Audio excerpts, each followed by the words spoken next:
Hello friend, आपका स्वागत है नॉलेज पार्क यूट्यूब चैनल पे। दोस्त, मैं आशा करता हूँ आप स्वस्थ होंगे, आपका परिवार स्वस्थ होगा। फ्रेंड, जो मैंने 1000 जनरल साइंस के क्वेश्चन की सीरीज चला रखी है, उसका आज ये थर्ड पार्ट है। इसके पहले मैंने 2 पार्ट अपलोड कर रखा है चैनल पे, आप उसको जाके वॉच कर सकते हैं। तो चलिए शुरू करते हैं आज का सेशन। पहला क्वेश्चन है, सूर्य में नाभिकीय ईंधन है। तो फ्रेंड, सूर्य में जो नाभिकीय ईंधन है हमारा, वो है हाइड्रोजन। ठीक है। हाइड्रोजन के 2 मॉलिक्यूल मिलकर के फ्रेंड हीलियम मॉलिक्यूल को फॉर्मेशन करते हैं, और ये जो क्रिया होती है इसे हम बोलते हैं नाभिकीय संलयन। और फ्रेंड, ये जो रिएक्शन होता है ये हाई टेम्परेचर और हाई प्रेशर पर होता है। तो यहाँ पर ऑप्शन नंबर सी हमारे पास करेक्ट हो जाएगा। आते हैं अगले क्वेश्चन पर। हेनरी किसका मात्रक है? तो फ्रेंड, हेनरी जो मात्रक है वो हमारा है प्रेरकत्व का। ऑप्शन नंबर सी हमारे पास करेक्ट हो जाएगा।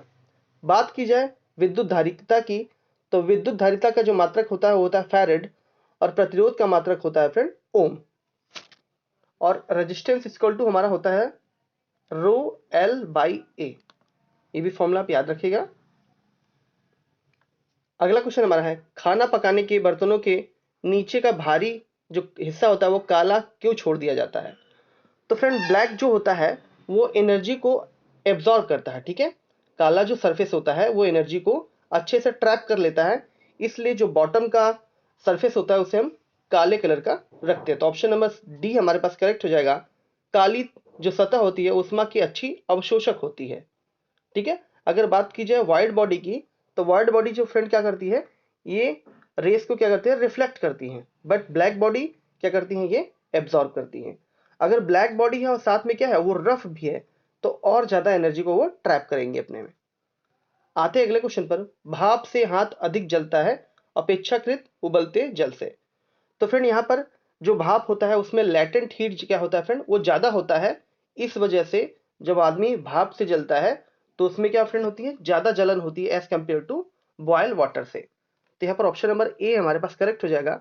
भाप में जो गुप्त ऊष्मा होती है वो ज्यादा होती है उबलते पानी से। अगला क्वेश्चन हमारा है, वाष्प की गुप्त ऊष्मा कितनी होती है? ठीक है, यही बताना है हमारे पास कि वाष्प की जो गुप्त ऊष्मा होती है वो कितनी होती है। तो ये होती है friend option number A 536 calorie पर ग्राम। अगला क्वेश्चन है, सितारों में अक्षय ऊर्जा रिन्यूएबल एनर्जी के स्रोत का क्या कारण है? तो फ्रेंड, जो लुमिनस ऑब्जेक्ट होते हैं उनमें जो रिन्यूएबल एनर्जी होती है उसका कारण क्या है? जो स्टार्स होते हैं फ्रेंड, स्टार्स और हमारा सन, ये क्या है, लुमिनस ऑब्जेक्ट है। लुमिनस ऑब्जेक्ट वो ऑब्जेक्ट होते हैं जिनमें अपनी लाइट होती है। अगर बात की जाए जैसे फ्रेंड जो प्लैनेट्स हमारे पास हैं और जो सेटेलाइट्स हैं, ये नॉन लुमिनस ऑब्जेक्ट के अंतर्गत आते हैं। ठीक है, क्योंकि हमारा जो कोई भी सेटेलाइट है, जैसे हम बात की जाए चांद की, तो चांद के पास अपनी कोई लाइट नहीं है। ये सन से एनर्जी क्या लेता है, सन से एनर्जी लेता है, और फिर क्या करता है फ्रेंड, ये रिफ्लेक्ट बैक होकर के हमें दिखाई देता है। यहाँ पर पूछा गया था सितारों में भी जो रिन्यूएबल एनर्जी होती है उसका कारण क्या है? तो ये हमारा है हाइड्रोजन का हीलियम में परिवर्तन। इस रिएक्शन को हम बोलते हैं फ्रेंड नाभिकीय संलयन। अगला क्वेश्चन है, एक्सरे का आविष्कार किसने किया है? तो एक्सरे का आविष्कार किया है फ्रेंड रॉन्टन ने। ठीक है। एक्सरे का यूज हम कहाँ पर फ्रेंड करते हैं? टूटी फूटी जो हमारी हड्डियां, टूटी हड्डियां होती हैं उनको देखने के लिए कि कहाँ पर वो क्रैक है, उनके लिए यूज करते हैं। आते हैं अगले क्वेश्चन पर, हृदय का क्या काम है? तो फ्रेंड, हृदय का काम क्या होता है? बिल्कुल पंप की तरह, मोटर पंप की तरह काम करता है। रुधिर को हमारे बॉडी के पूरे बॉडी पार्ट्स तक पहुंचाने का काम करता है हमारा हृदय। अगला क्वेश्चन हमारा है, रेशम का कीड़ा अपने जीवन चक्र के किस चरण में वाणिज्यिक तंतु पैदा करता है? जो रेशम का कीड़ा होता है कब हमें फ्रेंड वो फाइबर देता है, ये बताना है किस अवस्था में। तो ये हमारा देता है ऑप्शन नंबर बी, प्यूपा अवस्था में देता है हमारा तंतु, जिसे बोलते हैं फाइबर।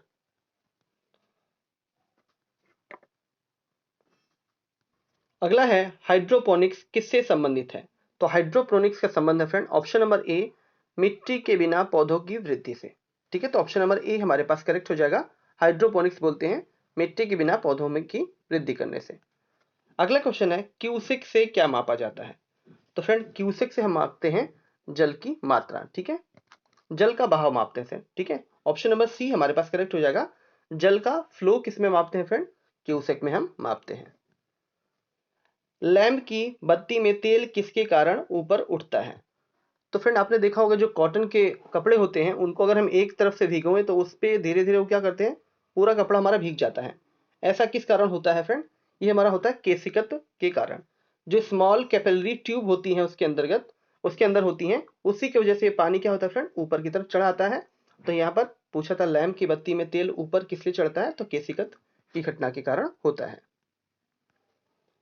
पृथ्वी पर पलायन वेग कितना होता है? तो फ्रेंड पृथ्वी पर जो पलायन वेग है हमारा है 11.2 किलोमीटर पर सेकेंड। पलायन वेग मतलब इसके वेलोसिटी, वो वेलोसिटी होती है, इस वेलोसिटी से अगर हम किसी ऑब्जेक्ट को थ्रो करें या फेंकें तो वो ऑब्जेक्ट कभी भी अर्थ के एटमॉस्फेयर में वापस नहीं आएगा। आते अगले क्वेश्चन पर, भू स्थिर उपग्रह जियो स्टेशनरी सैटेलाइट का आवर्तकाल कितना होता है? तो फ्रेंड ये हमारा होता है 24 आवर्स। और आप हमें कमेंट बॉक्स में बताइए कि जियो स्टेशनरी जो सैटेलाइट होते हैं वो कितनी हाइट पर सेट किए जाते हैं। किसी तुल्यकारी उपग्रह की पृथ्वी सतह से ऊंचाई कितनी होती है? तो ये फ्रेंड आ ही गया क्वेश्चन, यही मैं पूछा था अभी। तो ये हमारी होती है ऑप्शन नंबर ए 36,000 किलोमीटर होती है। अगला क्वेश्चन है, रसायनों का राजा किसे कहा जाता है? ठीक है, तो रसायनों का राजा करते हैं हम सल्फ्यूरिक एसिड को, H2SO4 को। अगर बात की जाए फ्रेंड अम्लराज किसे बोलते हैं, तो हम बोलते हैं एक्वा रेजिया को। ठीक है, जिसमें मिक्सचर होता है हमारा HNO3 और HCl का मिक्सचर होता है हमारा। ठीक है, HCl, HNO3 और HCl के मिक्सचर को हम क्या बोलते हैं फ्रेंड, अम्लराज बोलते हैं। और ये अम्लराज क्या होता है फ्रेंड, नॉन रिएक्टिव जो हमारा गोल्ड होता है उसको भी अपने अंदर ये मेल्ट कर लेता है, मतलब उसको भी अपने अंदर घोल लेता है।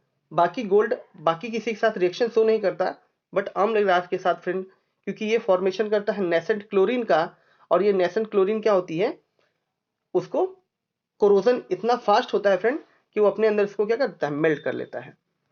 आते हैं अगले क्वेश्चन पर, आग बुझाने वाली गैस कौन सी है? तो फ्रेंड आग बुझाने वाली गैस हमारी है कार्बन डाइऑक्साइड। ठीक है, आपने एक्सपेरिमेंट भी करके देखा होगा। एक ग्लास लीजिए, कैंडल उसके अंदर उल्टा करके, मतलब कैंडल हमारे पहले जला दीजिए, उसके अंदर ऊपर क्या कर दे, उल्टा करके हम ग्लास अगर रख दें तो जो कैंडल होगी फ्रेंड कुछ देर के लिए जलती रहेगी जब तक उसके अंदर ऑक्सीजन होगा। जैसे जैसे इसमें कार्बन डाइऑक्साइड भरती जाएगी वो क्या होगा फ्रेंड, बुझ जाएगा। तो ऑक्सीजन क्या करता है, हेल्प करता है बर्निंग में। ठीक है, ऑक्सीजन क्या करता है, हेल्प करता है बर्निंग में फ्रेंड, जबकि कार्बन डाइऑक्साइड क्या करता है, बर्निंग में हेल्प नहीं करता, और ये आग बुझाने का काम करता है। अगला क्वेश्चन है, इलेक्ट्रिक बल्ब के निर्माण में किस कांच का उपयोग किया जाता है? जो इलेक्ट्रिक बल्ब होता है फ्रेंड उसमें किस कांच का प्रयोग करते हैं, तो हम करते हैं फ्लिंट कांच का। और बात कर लेते हैं बल्ब की फ्रेंड, तो इसमें जो हमारे पास वायर होती है, जो हमारे रजिस्टर लगा होता है, वो किस चीज का बना होता है, ये हमारा होता है टंगस्टन का, जिसका सिंबल होता है W, और इसका मेल्टिंग पॉइंट बहुत ज्यादा होता है फ्रेंड। आगे हैं अगले क्वेश्चन पर, सूर्य के सतह पर हाइड्रोजन के अलावा दूसरा कौन सा तत्व बहुत आयात में, मतलब सबसे ज्यादा मात्रा में पाया जाता है? तो पहले नंबर पर हमारा हाइड्रोजन है, उसके बाद हमारा है हीलियम। ऑप्शन नंबर ए हमारे पास करेक्ट हो जाएगा। अगला क्वेश्चन है, कुरिंजी पुष्प के 12 वर्ष में एक बार खिलने का क्या कारण है? तो ये हमारा है फ्रेंड ऑप्शन नंबर सी, फ्लोरिजन स्राव के कारण ये 12 वर्ष में केवल एक बार खिलता है। कुरिंजी को फ्रेंड हम बोलते हैं नील कुरिंजी। दक्षिण भारत के पश्चिमी घाट के 1800 मीटर से ऊंचे 16 घास के मैदानों में बहुआयात में उगने वाला यह पौधा है। नीलगिरी पर्वत को अपना नाम इसी नील कुरिंजी के नाम से मिला हुआ है, और यह पुष्प 12 वर्षों में फ्रेंड, ठीक है, केवल एक बार फूलता है। इसे लोग क्या कहते हैं, इसे ही लोग पलियन लोग इस पौधे की आयु लगाते हैं। आते हैं अगले क्वेश्चन फ्रेंड, संसार का सबसे छोटा पुष्प कौन सा है? तो संसार का जो सबसे छोटा पुष्प है वो है बुल्फिया। ऑप्शन नंबर सी हमारे पास करेक्ट हो जाएगा। आते हैं अगले क्वेश्चन पर, संसार का सबसे बड़ा पुष्प कौन सा है? तो ये हमारा है फ्रेंड रेफ्लिशिया। ये सुमात्रा के जंगलों में पाया जाने वाला फ्रेंड, ये क्या है, एक पैरासिटिक प्लांट है। ठीक है, पैरासिटिक प्लांट है, मतलब ये अपना न्यूट्रिशन दूसरे प्लांट से लेता है ये। ठीक है, इस बात को भी याद रखिएगा, जो सबसे बड़ा पुष्प है वो एक पैरासिटिक प्लांट है। अगला क्वेश्चन है, आलू का खाने योग्य भाग कौन सा होता है? तो फ्रेंड आलू का जो खाने योग्य भाग होता है हमारा होता है तना। तो ऑप्शन नंबर सी हमारे पास करेक्ट हो जाएगा। आते हैं अगले क्वेश्चन पर, लेप्रोसी वैसिलस का आविष्कार किसने किया था? लेप्रोसी वैसिलस का आविष्कार किसने किया था? तो फ्रेंड ये किया था हेंसन ने। ऑप्शन नंबर बी हमारे पास करेक्ट हो जाएगा। आते हैं अगले क्वेश्चन पर, ऊतकों के अध्ययन के विज्ञान को क्या कहा जाता है? तो फ्रेंड ऊतकों को के अध्ययन को हम बोलते हैं साइटोलॉजी। ऑप्शन नंबर ए हमारे पास करेक्ट हो जाएगा। फ्रेंड यहाँ पर होगा हिस्टोलॉजी, ठीक है। ऑप्शन नंबर बी हमारे पास करेक्ट हो जाएगा। बात करें अगर साइटोलॉजी की, तो साइटोलॉजी में फ्रेंड हम करते हैं किसी इंडिविजुअल सेल का अध्ययन करते हैं, ठीक है। स्टडी ऑफ इंडिविजुअल सेल को हम बोलते हैं साइटोलॉजी। ऊतकों के अध्ययन को हम बोलते हैं हिस्टोलॉजी, ठीक है। सेल मिलकर के फ्रेंड फॉर्मेशन करते हैं हमारे टिश्यू का, और टिश्यू मिलकर के हमारे पास फॉर्मेशन करते हैं ऑर्गन का, और ऑर्गन मिलकर के फॉर्मेशन करते हैं ऑर्गन सिस्टम का, और ऑर्गन सिस्टम मिलकर के फॉर्मेशन करते हैं ऑर्गेनिज्म का, ठीक है। ये सीक्वेंस भी पूछा जा चुका है। आते हैं अगले क्वेश्चन पर, डीएनए का जो डबल हेलिक्स मॉडल है वो किसने दिया है? तो फ्रेंड डीएनए का जो डबल हेलिक्स मॉडल है वो दिया है वॉटसन एंड क्रिक ने। ऑप्शन नंबर डी हमारे पास करेक्ट हो जाएगा। आते हैं अगले क्वेश्चन पर फ्रेंड, वरांधता वाले व्यक्ति को लाल रंग दिखाई देता है, कलर ब्लाइंडनेस वाले व्यक्ति को लाल रंग कैसा दिखाई देता है? तो ये दिखाई देता है हरा, ठीक है।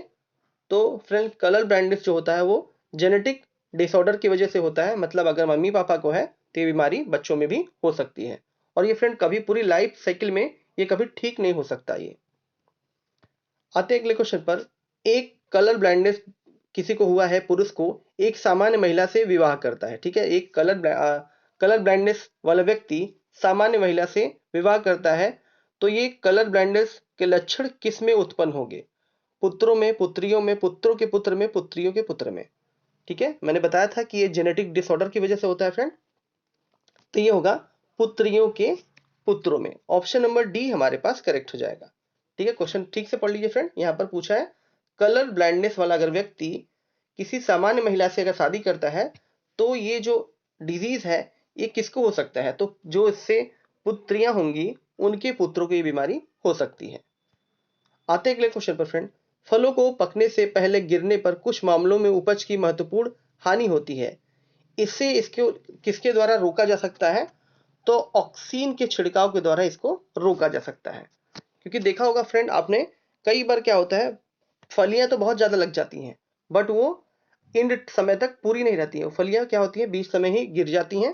तो इनको किस प्रकार रोका जा सकता है? तो ऑक्सीन के छिड़काव के कारण इसको रोका जा सकता है फ्रेंड।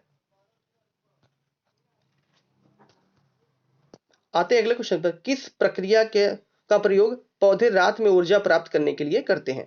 पौधे फ्रेंड दिन में क्या करते हैं? फोटोसिंथेसिस के द्वारा अपना भोजन बनाते हैं। यहाँ पर पूछा गया रात में किस प्रकार भोजन का वो निर्माण करते हैं? तो वो करते हैं श्वसन के द्वारा। ऑप्शन नंबर बी हमारे पास करेक्ट हो जाएगा। हरे पौधों को कुल कितने पोषक तत्वों की आवश्यकता होती है? जो ग्रीन प्लांट्स होते हैं उनको कितने न्यूट्रिएंट्स की आवश्यकता होती है? तो फ्रेंड ये होती है हमारा 70 न्यूट्रिएंट्स की, ठीक है, 17। आते हैं अगले क्वेश्चन पर, हाइड्रोफाइट कहते हैं, तो फ्रेंड बताना हाइड्रोफाइट किसको कहते हैं? तो बिना मिट्टी का पौधा, इसे हम बोलते हैं हाइड्रोफाइट। ऑप्शन नंबर बी हमारे पास करेक्ट हो जाएगा। प्रकाश संश्लेषण के दौरान प्रकाश ऊर्जा किसमें रूपांतरित हो जाती है? तो फ्रेंड बताना है प्रकाश ऊर्जा जो चेंज होती है वो रासायनिक ऊर्जा में बदल जाती है। तो ऑप्शन नंबर डी हमारे पास करेक्ट हो जाएगा। अगला क्वेश्चन है, हिम नदी से बर्फ पिघलना प्रारंभ होता है। जो हिम नदी होती है फ्रेंड, वो बर्फ जो ऐसे चोटियां होती हैं, तो पूछा गया है कि बर्फ कहाँ से पिघलना स्टार्ट होता है? तो ये होता है निचली सतह से। ऑप्शन नंबर सी हमारे पास करेक्ट हो जाएगा। बैरोमीटर का पारा एकाएक नीचे गिरने पर क्या होता है? तो फ्रेंड बैरोमीटर के बारे में हम बता रहे हैं कि बैरोमीटर में जो मरकरी भरी होती है अगर वो सडनली फॉल कर जाती है, इसका मतलब हो गया फ्रेंड आंधी तूफान आने वाला है, ठीक है। अगर स्लोली अब ऊपर की तरफ जा रही है मतलब मौसम साफ होने वाला है फ्रेंड। तो यहां पर पूछा गया था एकाएक गिरने से क्या होता है? तो ये होता है फ्रेंड आंधी तूफान। अगर स्लोली डाउन हो रहा है फ्रेंड, क्या हो रहा है? स्लोली डाउन हो रहा है, इसका मतलब वर्षा होने वाली है। फिर से एक बार क्लियर कर रहा हूं, अगर सडनली फॉल हो जा रहा है तो आंधी तूफान आने वाला है, स्लोली डाउन हो रहा है तो वर्षा होने वाली है, अगर नीचे बिल्कुल आकर के वापस ऊपर जा रहा है फ्रेंड तो मौसम साफ होने वाला है आंधी तूफान के बाद या वर्षा के बाद। आते हैं अगले क्वेश्चन पर, वायुमंडल में ऊपर पहुंच बढ़ने पर हवा का दबाव होता है। पूछा गया है जब वायुमंडल में हम ऊपर की तरफ बढ़ते हैं तो जो वायुमंडलीय दबाव होता है वो क्या होगा? फ्रेंड ये क्या होगा? कम होने लगता है। ठीक है, जो प्रेशर होता है वो कम होने लगता है। देखा होगा आपने फ्रेंड, जो पहाड़ पे चढ़ते हैं उनको नाक और कान से ब्लड आने लगता है। क्यों? क्योंकि जो हमारा एटमॉस्फेरिक प्रेशर है वो कम होने लगता है और हमारा ब्लड प्रेशर क्या होता है फ्रेंड? ज्यादा होने लगता है। इसलिए ब्लड प्रेशर हाई होने की वजह से क्या होता है? नाक और कान से ब्लड आने लगता है।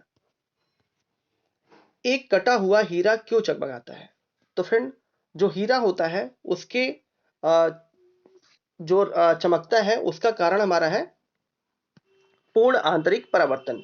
टोटल इंटरनल रिफ्लेक्शन की वजह से जो हीरा होता है वो चमकता है। और इसी प्रिंसिपल पर हमारा वर्क करता है फ्रेंड ऑप्टिकल फाइबर केबल। जो इंटरनेट के लिए तारे बिछाई जाती हैं, जिसे हम प्रकाश तंतु हिंदी में बोलते हैं और इंग्लिश में बोलते हैं ऑप्टिकल फाइबर केबल, इसमें भी हमारा टोटल इंटरनल रिफ्लेक्शन की प्रक्रिया होती है। मानव आंख की रेटिना पर कैसा प्रतिबिंब बनता है? तो फ्रेंड बताना, मानव के जो नेत्र होता है उस रेटिना पर कैसा प्रतिबिंब बनता है? तो ये बनता है वास्तविक तथा उल्टा बनता है। ऑप्शन नंबर बी हमारे पास करेक्ट हो जाएगा। किसी व्यक्ति का पूरा प्रतिबिंब देखने के लिए एक समतल दर्पण की न्यूनतम ऊंचाई कितनी होनी चाहिए? ठीक है, अगर अपना पूरा हमें इमेज देखना है तो समतल दर्पण पर न्यूनतम हाइट कितनी होनी चाहिए उस मिरर की? तो ये होनी चाहिए व्यक्ति की ऊंचाई की आधी। ऑप्शन नंबर सी हमारे पास करेक्ट हो जाएगा। पूर्ण विकिरण उष्मातापी टोटल रेडिएटर पाइरोमीटर से कितना तापक्रम मापा जा सकता है? तो फ्रेंड ये मापा जा सकता है 800 डिग्री सेंटीग्रेड से ऊपर। ठीक है, और जो हमारा पाइरोमीटर होता है फ्रेंड, इसको हम यूज करते हैं हाई टेम्परेचर के बॉडी को मेजर करने के लिए। अगला क्वेश्चन हमारा है, पारसेक किसकी इकाई है? तो फ्रेंड पारसेक जो होती है वो दूरी की इकाई होती है। और बात करें दूरी की तो फ्रेंड दूरी की सबसे बड़ी जो यूनिट होती है हमारी पारसेक होती है। उसके बाद हमारा होता है लाइट ईयर। अगला क्वेश्चन है, 1 नैनोमीटर होता है? तो फ्रेंड 1 नैनोमीटर में होता है 10⁻⁹ मीटर होता है। ठीक है, बट यहाँ पर पूछा है सेंटीमीटर में, तो मीटर को जब हम सेंटीमीटर में कन्वर्ट करेंगे फ्रेंड, यहाँ पर 10⁻⁹ इंटू 10⁻², तो ये क्या होगा? जब बेस हमारा इक्वल हो तो पावर ऐड हो जाते हैं, -9 + 2 तो ये हो जाएगा -7। ठीक है, तो 10⁻⁷ सेंटीमीटर होता है 1 नैनोमीटर बराबर। अगला क्वेश्चन है, राडार का आविष्कारक कौन था? राडार का आविष्कार किसने किया है ये बताना है फ्रेंड। तो राडार का आविष्कार किया है रॉबर्ट वाटसन ने। ऑप्शन नंबर ए हमारे पास करेक्ट हो जाएगा। आते हैं अगले क्वेश्चन पर, टैकियान से क्या तात्पर्य है? टैकियान किसको बोलते हैं ये हमें बताना है। तो प्रकाश की गति से तीव्र चलने वाले कण को हम क्या बोलते हैं फ्रेंड? टैकियान बोलते हैं। और सुपरसोनिक किसको बोलते हैं फ्रेंड? जो हवा की गति से तेज चलता है उसे हम बोलते हैं सुपरसोनिक। यहाँ पर टैकियान किसको बोलेंगे? प्रकाश की गति से तीव्र। और प्रकाश की गति कितनी होती है फ्रेंड? ये होती है 3 × 10⁸ मीटर पर सेकेंड होती है। अगर बात की जाए साउंड की, हवा की, तो हवा की स्पीड होती है फ्रेंड 332 मीटर पर सेकेंड होती है हवा की स्पीड। मानव शरीर में मांसपेशियों की कितनी संख्या होती है? संख्या कितनी होती है मांसपेशियों की? तो ये होती है हमारी 639 होती है। ऑप्शन नंबर डी हमारे पास करेक्ट हो जाएगा।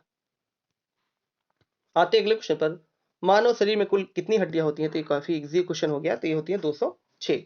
सबसे छोटी हड्डी कान में पाई जाती है जिसे बोलते हैं स्टपीज।